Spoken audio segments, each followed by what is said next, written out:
ओम शांति। ये दुनिया कर्म क्षेत्र है और इस कर्म क्षेत्र पर हम आत्माएं कर्मेंद्रियों का आधार लेकर कर्म कर रही हैं। परंतु सतयुग त्रेता में आत्मा को यह अनुभूति थी कि मैं इन कर्मेंद्रियों द्वारा करा रही हूँ। लेकिन द्वापर से जब से हम स्वयं को ये देह समझने लगे तो कर्मों का हिसाब किताब शुरू हो गया और उसके कारण विकर्म बनने लगे। और अब जब कलयुग का अंत आया है, संगम युग का समय है और वापस जाना है, तो अकाउंट हमें फिर से चुकता करना है, जैसे कल्प पहले किया था। फिर से कर्मातीत बनना है और उसके लिए चाहिए बाबा की याद। और सिंपल याद भी नहीं चाहिए, गहरी याद, ज्वालारूप की याद, ताकि जन्म जन्मांतर के ये जो जाने अनजाने हमने विकर्म किए हैं, ये जो पाप कर्म बनाए हैं, विकर्मों का बोझ जो लेकर हम बैठे हैं, ये विकर्म भस्म हो जाएं, पाप सदा काल के लिए खत्म हो जाएं।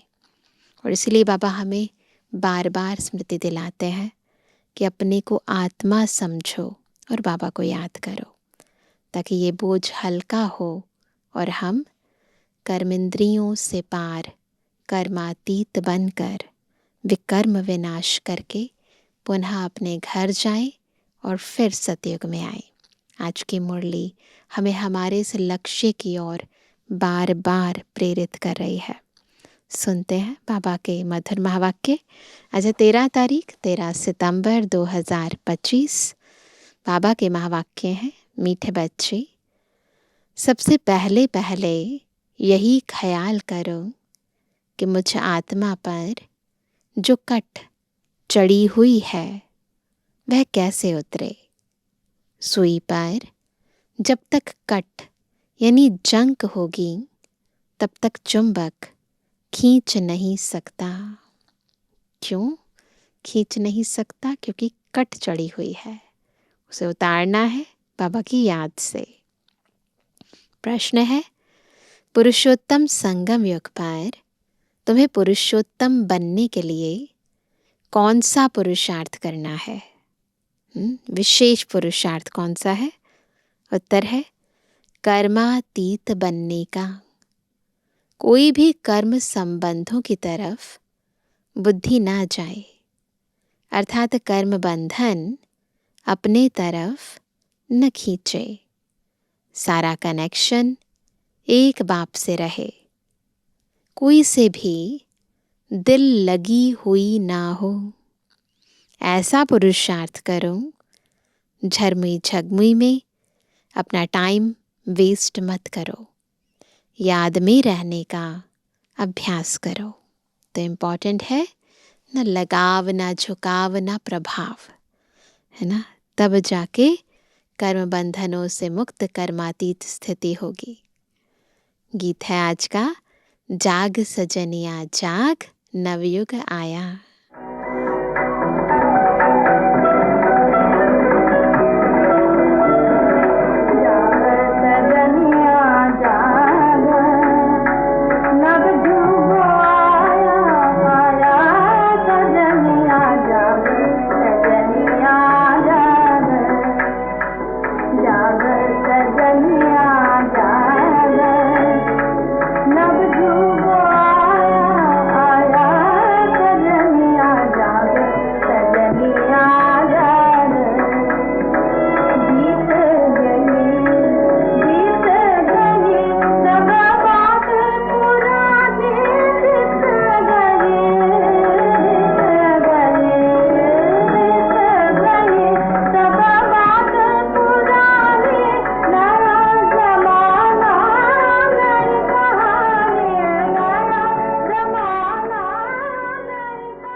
ओम शांति। रूहानी बच्चों यानी आत्माओं ने शरीर द्वारा गीत सुना ना, कर्मेंद्रियों से हमने गीत सुना, क्योंकि बाप अभी बच्चों को आत्म अभिमानी बना रहे हैं। तो अभी सब आत्माएं बैठी हैं, अपनी अपनी कर्म इंद्रियों से हम बाबा की मुरली सुन रहे हैं, बाबा को देख रहे हैं, है ना। तो बिल्कुल डिटैच होकर महावाक्य सुनेंगे। तुमको आत्मा का भी ज्ञान मिलता है। दुनिया में एक भी मनुष्य नहीं जिसको आत्मा का सही ज्ञान हो। बात तो करते हैं ना, श्रीमद् भगवद गीता में भी लिखा है, लेकिन यथार्थ ज्ञान किसी को नहीं है। तो फिर परमात्मा का ज्ञान कैसे हो सकता? यह बाप ही बैठ समझाते हैं। समझाना शरीर के साथ ही है। शरीर बगैर तो आत्मा कुछ कर नहीं सकती। आत्मा जानती है हम कहाँ के निवासी हैं, किसके बच्चे हैं। अभी तुम यथार्थ रीति जानते हो। सब एक्टर्स पाठधारी हैं। भिन्न भिन्न धर्म की आत्माएं कब आती हैं, यह भी तुम्हारी बुद्धि में है। बाप डिटेल नहीं समझाते हैं, मुट्टा यानी होलसेल समझाते हैं। होलसेल अर्थात एक सेकंड में ऐसी समझानी देते हैं जो सतयुग आदि से लेकर अंत तक मालूम पड़ जाता है कि कैसे हमारा पाठ नोंधा हुआ है। अभी तुम जानते हो बाप कौन है, उनका इस ड्रामा के अंदर क्या पाठ है। यह भी जानते हैं ऊंच ते ऊंच बाप है, सर्व का सद्गति दाता, दुख हरता सुख करता है। शिव जयंती गाई हुई है, जरूर कहेंगे शिव जयंती सबसे ऊंच है। खास भारत में ही जयंती मनाते हैं। जिस जिसकी राजाई में जिस ऊंच पुरुष की पास्ट की हिस्ट्री अच्छी होती है तो उनकी स्टैंप भी बनाते हैं। ऐसे ही होता है। अब शिव की जयंती भी मनाते हैं। समझाना चाहिए सबसे ऊंच जयंती किसकी हुई, किसकी स्टैंप बनानी चाहिए। कोई साधु संत अथवा सिखों का, मुसलमानों का व अंग्रेज़ों का कोई फिलॉसफर अच्छा होगा तो उनकी स्टैंप बनाते रहते हैं। जैसे राणा प्रताप आदि की भी बनाते हैं। अब वास्तव में स्टैंप होनी चाहिए बाप की, जो सबका सद्गति दाता है। इस समय बाप ना आए तो सद्गति कैसे हो, क्योंकि सब रौरव नर्क में गोता खा रहे हैं। सबसे ऊंच ते ऊंच है शिव बाबा, पतित पावन। मंदिर में ना, मंदिर भी शिव के बहुत ऊंचे स्थान पर बनाते हैं। ऊंचे ते ऊंचा है ना, तो इसलिए यादगार में देखा जाता है बड़े बड़ी पहाड़ियों पर बनाते हैं ना। अमरनाथ, केदारनाथ ना, पशुपतिनाथ, सब ऊंचे ऊंचे पहाड़ों पर। तो बाबा कहते हैं सबसे ऊंच ते ऊंच है शिव बाबा, पतित पावन। मंदिर भी शिव के बहुत ऊंचे स्थान पर बनाते हैं, क्योंकि ऊंच ते ऊंच है ना। बाप ही आकर भारत को स्वर्ग का मालिक बनाते हैं। जब वह आते हैं तब सद्गति करते हैं, तो उस बाप की ही याद रहनी चाहिए। स्टैंप भी शिव बाबा की कैसे बनाए?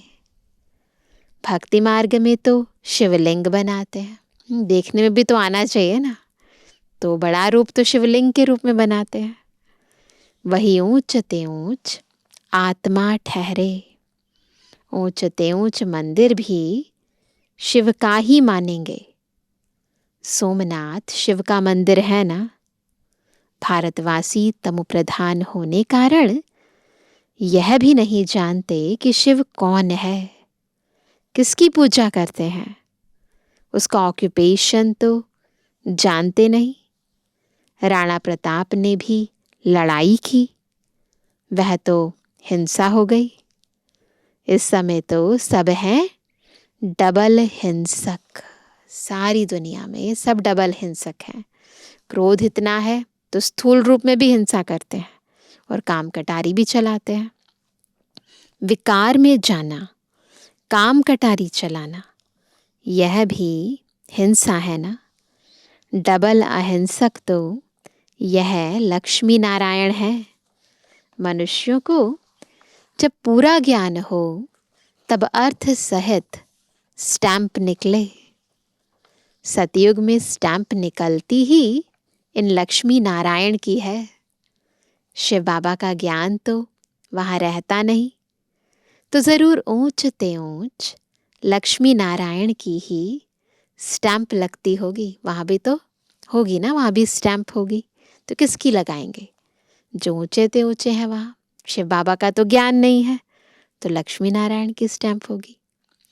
अभी भी भारत का वह स्टैंप होना चाहिए। ऊंच ते ऊंचे है त्रिमूर्ति शिव, वह तो अविनाशी रहना चाहिए। क्योंकि भारत को अविनाशी राजगद्दी देते हैं। परमपिता परमात्मा ही भारत को स्वर्ग बनाते हैं। तुम्हारे में भी बहुत है जो यह भूल जाते हैं कि बाबा हमको स्वर्ग का मालिक बनाते हैं। यह माया भुला देती है।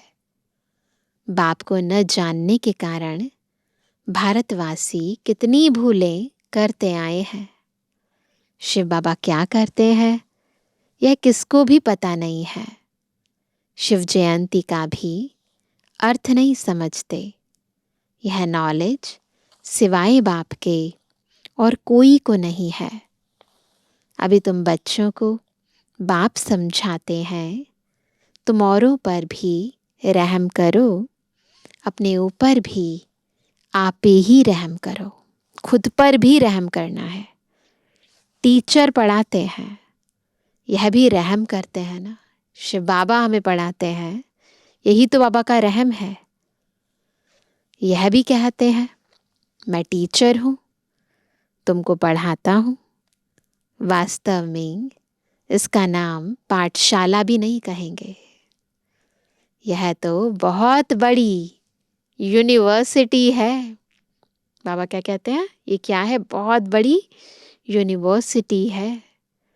बाकी सब है झूठे नाम। वह कोई सारे यूनिवर्स के लिए कॉलेज तो है नहीं। दुनिया में भले कहते ये यूनिवर्सिटी है, परंतु प्रैक्टिकल में यूनिवर्स के लिए तो नहीं है ना। लिमिटेशन है, एज लिमिटेशन है ना। करियर भी लिमिटेशन है, अलग अलग सब्जेक्ट्स होते हैं, तो इसलिए सारे यूनिवर्स के लिए नहीं है। तो बाबा कहते हैं तो यूनिवर्सिटी है ही एक बाप की, जो सारे विश्व की सदगति करते हैं। वास्तव में यूनिवर्सिटी यह एक ही है। इन द्वारा ही सब मुक्ति जीवन मुक्ति में जाते हैं, अर्थात शांति और सुख को प्राप्त करते हैं। यूनिवर्स तो यह हुआ ना। इसलिए बाबा कहते हैं डरो मत। यह तो समझाने की बात है। ऐसे भी होता है इमरजेंसी के टाइम में कोई किसकी सुनते भी नहीं है। प्रजा का प्रजा पर राज्य चलता है, और किसी धर्म में शुरू से राजाई नहीं चलती।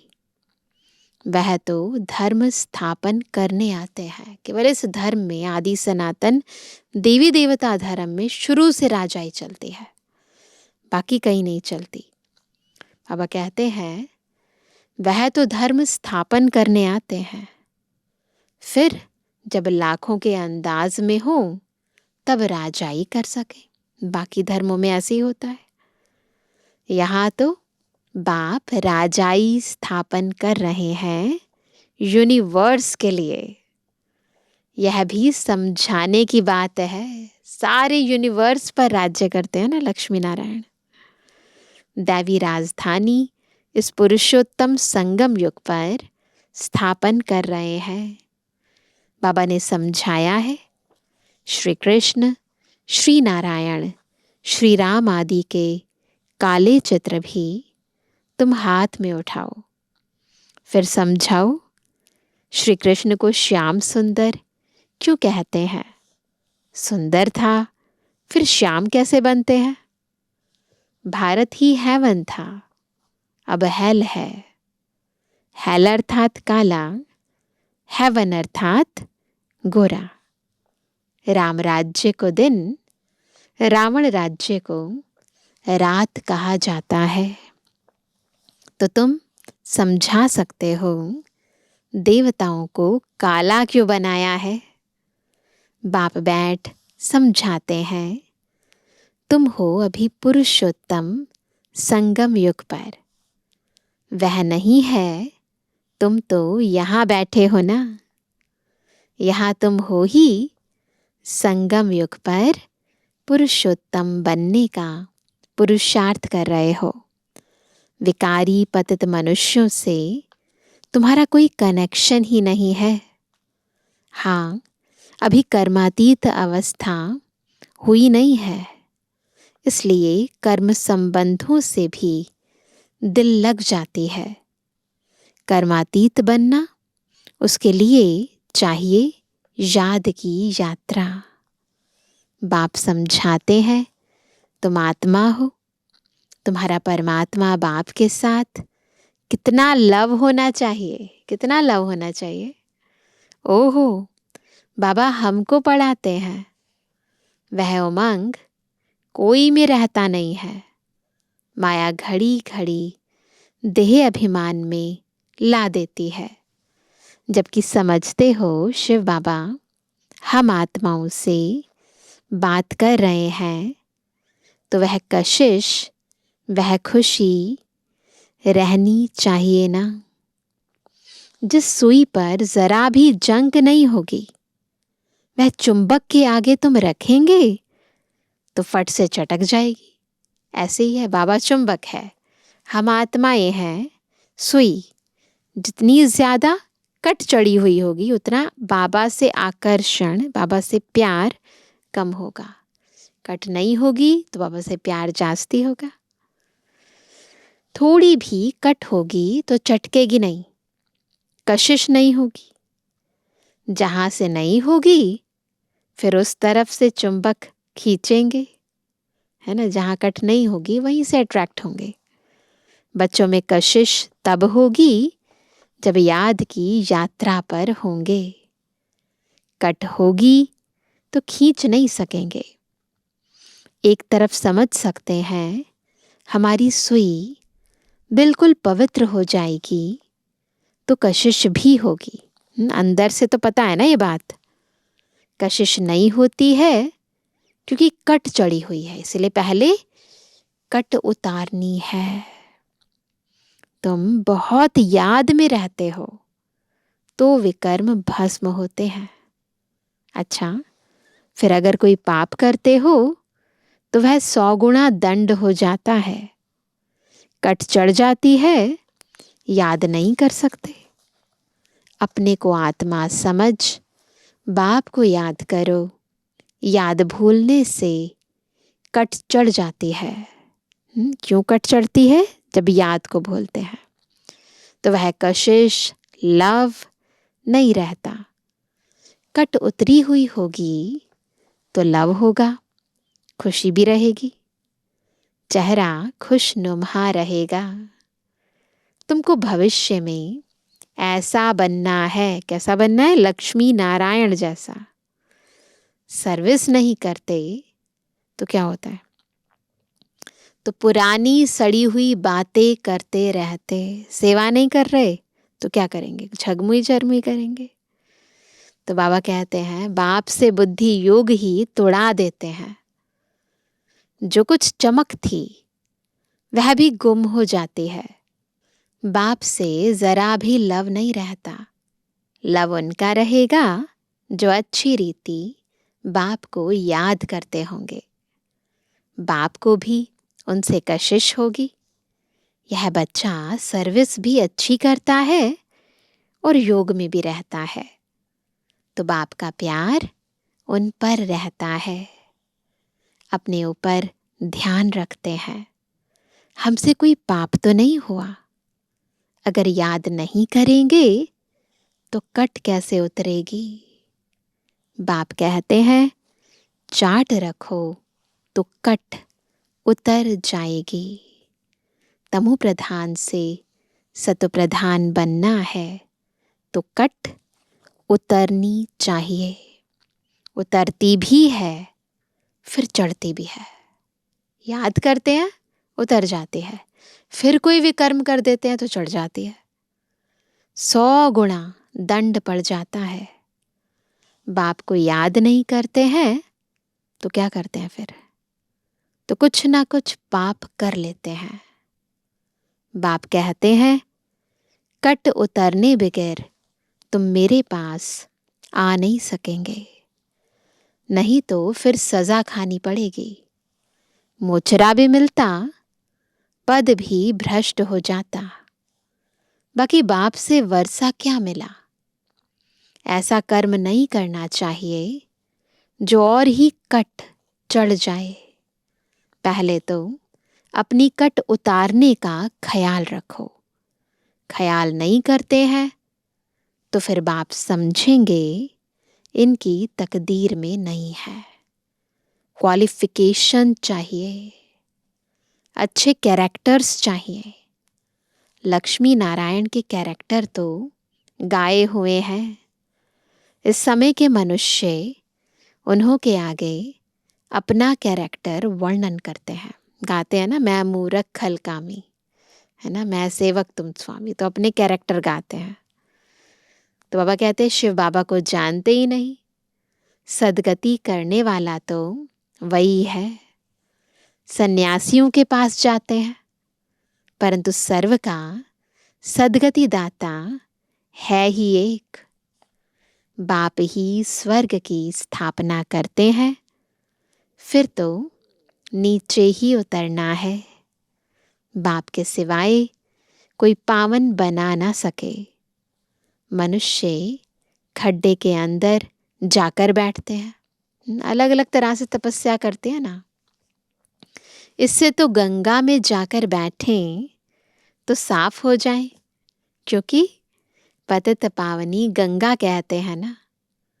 मनुष्य शांति चाहते हैं तो वह जब घर जाएंगे तब पाठ पूरा होगा। तो शांति कहाँ मिलेगी? शांति धाम में।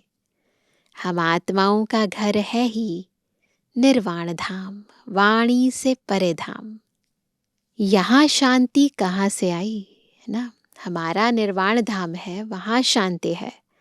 इस दुनिया में शांति नहीं आ सकती। यहाँ तो आत्मा शरीर धारण करती है और फिर मूवमेंट शुरू हो जाती है, आवाज़ें शुरू हो जाती हैं।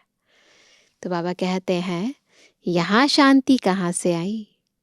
तपस्या करते हैं, वह भी कर्म करते हैं ना, करके शांत में बैठ जाएंगे। शिव बाबा को तो जानते ही नहीं। वह सब है भक्ति मार्ग, पुरुषोत्तम संगम युग एक ही है। जबकि बाप आते हैं, आत्मा स्वच्छ बन मुक्ति जीवन मुक्ति में चली जाती है। जो मेहनत करेंगे वह राज्य करेंगे, बाकी जो मेहनत नहीं करेंगे वह सजाएं खाएंगे। शुरू में साक्षात्कार कराया था सजाओं का। शुरू में संदेशियाँ जाती थी तो दिखाते थे धर्मराजपुरी में कैसे सजाएं मिलती हैं, तो आकर बताती थी। फिर पिछाड़ी में भी साक्षात्कार होगा, देखेंगे हम श्रीमत पर न चले तब यह हाल हुआ है। बच्चों को कल्याणकारी बनना है, बाप और रचना का परिचय देना है, सबका कल्याण करना है।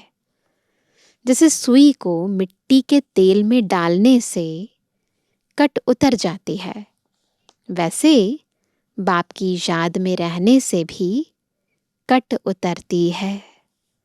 नहीं तो वह कशिश, वह लव बाप में नहीं रहता है।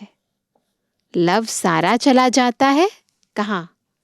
मित्र संबंधियों आदि में। मित्र संबंधियों के पास जाकर रहते हैं। कहाँ वह जंक खाया हुआ संग और कहाँ यह संग। जंक खाई हुई चीज के संग में उनको भी कट चढ़ जाएगी। कट उतारने के लिए ही बाप आते हैं। याद से ही पावन बनेंगे। आधा कल्प से बड़ी जोर से कट चढ़ी हुई है। अब बाप चुंबक कहते हैं, मुझे याद करो। बुद्धि का योग जितना मेरे साथ होगा उतनी कट उतरेगी। नई दुनिया तो बननी है। सतयुग में पहले बहुत छोटा सा झाड़ होता है देवी देवताओं का, बहुत थोड़ी आत्माएं होती है ना। फिर वृद्धि को पाते हैं। यहाँ से ही तुम्हारे पास आकर पुरुषार्थ करते रहते हैं। ऊपर से कोई नहीं आते हैं। जैसे और धर्म वालों के ऊपर से आते हैं, यहाँ तुम्हारी राजधानी तैयार हो रही है। सारा मदार पढ़ाई पर है, बाप की श्रीमत पर चलने पर है। बुद्धि योग बाहर जाता रहता है तो भी कट लग जाती है। यहाँ आते हैं तो सब हिसाब किताब चुकतू कर जीते जी सब कुछ खत्म करके आते हैं। सन्यासी भी सन्यास करते हैं तो भी कितने समय तक सब याद आता रहता है। तो इसलिए बाबा रोज रोज हमें कहते हैं, देह सहित देह के सब धर्मों को भूलो, अपने को आत्मा समझो, फिर मुझे याद करो। तुम बच्चे जानते हो, अभी हमको सत्य का संग मिलता है। हम अपने बाप की ही याद में रहते हैं। मित्र संबंधियों आदि को जानते तो है ना। गृहस्थ व्यवहार में रहते, कर्म करते, बाप को याद करते हैं। पवित्र बनना है, औरों को भी सिखाना है। फिर तकदीर में होगा तो चल पड़ेंगे। ब्राह्मण कुल का ही नहीं होगा तो देवता कुल में कैसे आएगा? बहुत सहज पॉइंट दी जाती है, जो झट किसकी बुद्धि में बैठ जाए।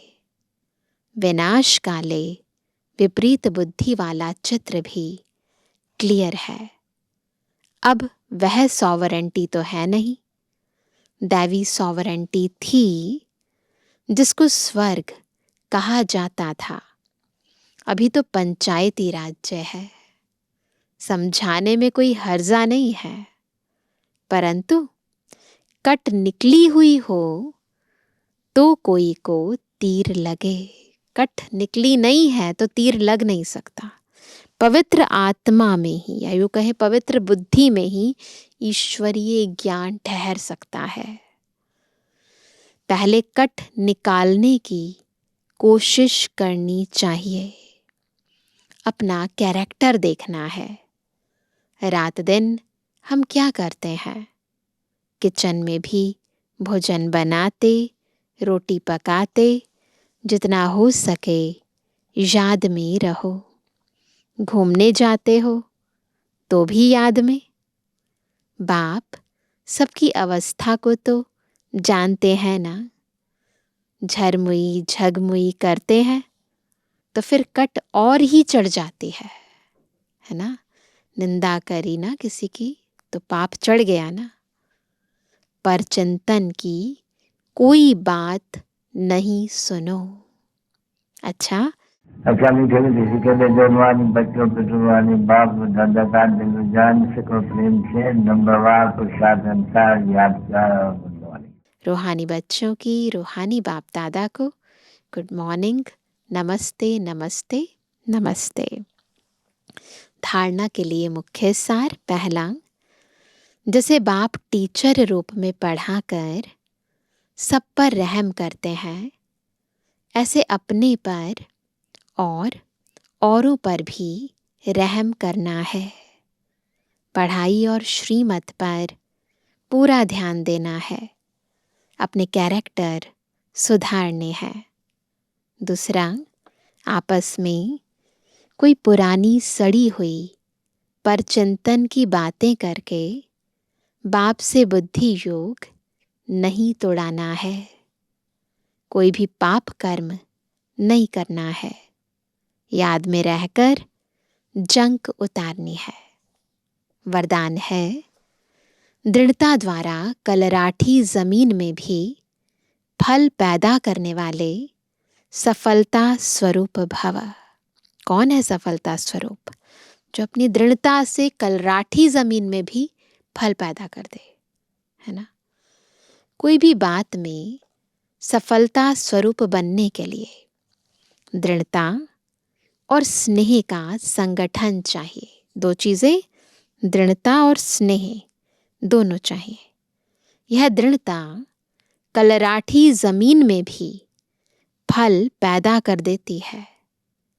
जैसे आजकल साइंस वाले रेत में भी फल पैदा करने का प्रयत्न कर रहे हैं, ऐसे आप साइलेंस की शक्ति द्वारा स्नेह का पानी देते हुए फलीभूत बनो।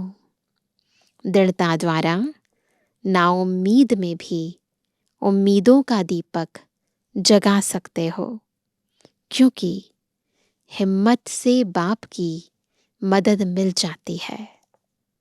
स्लोगन है, अपने को सदा प्रभु की अमानत समझ कर चलो। कौन हूं मैं?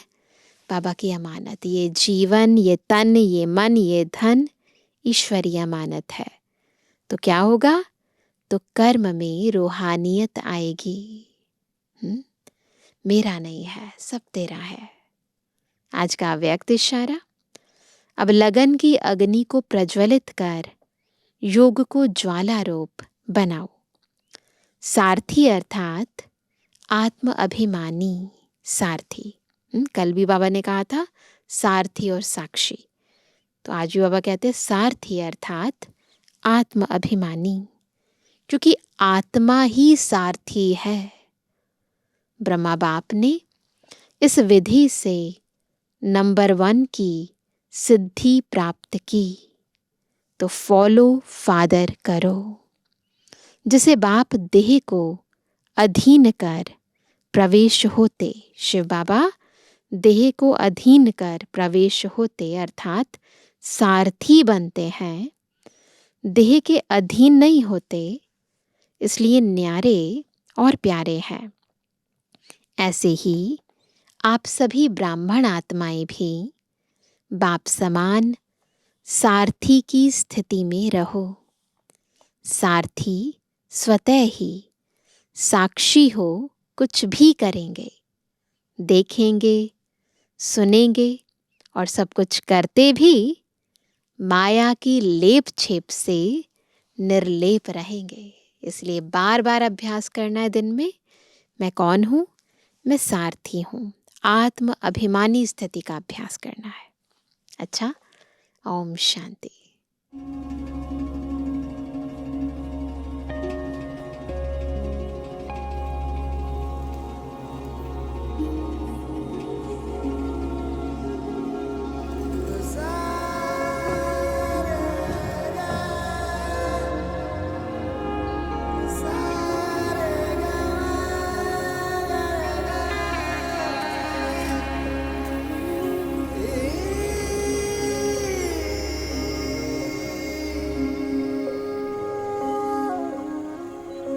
मन यूं मालिक में डूबा,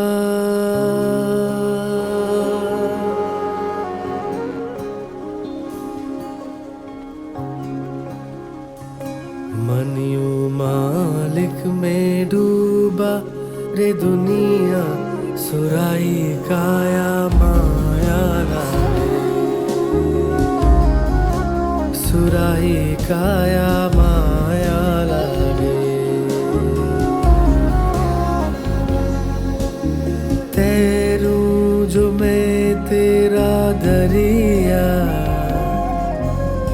तैरूं जो मैं तेरा दरिया, हिलाई ना किनारा लागे। सुराही काया माया लागे।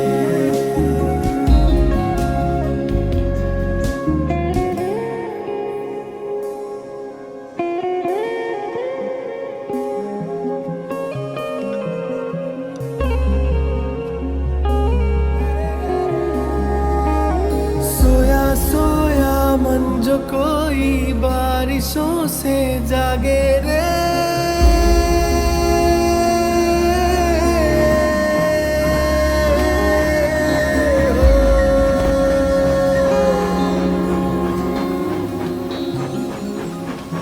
सोया सोया मन जो कोई बारिशों से जागे।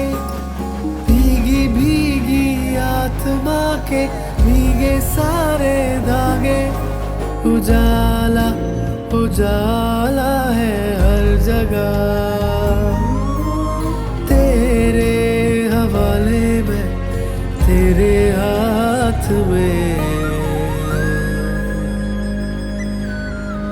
मिले मुझे तू ही सदा, जहाँ जाऊं मैं जो खोलूं ये मन की किवड़िया, तुझी में आना जाना लगे। सुराही का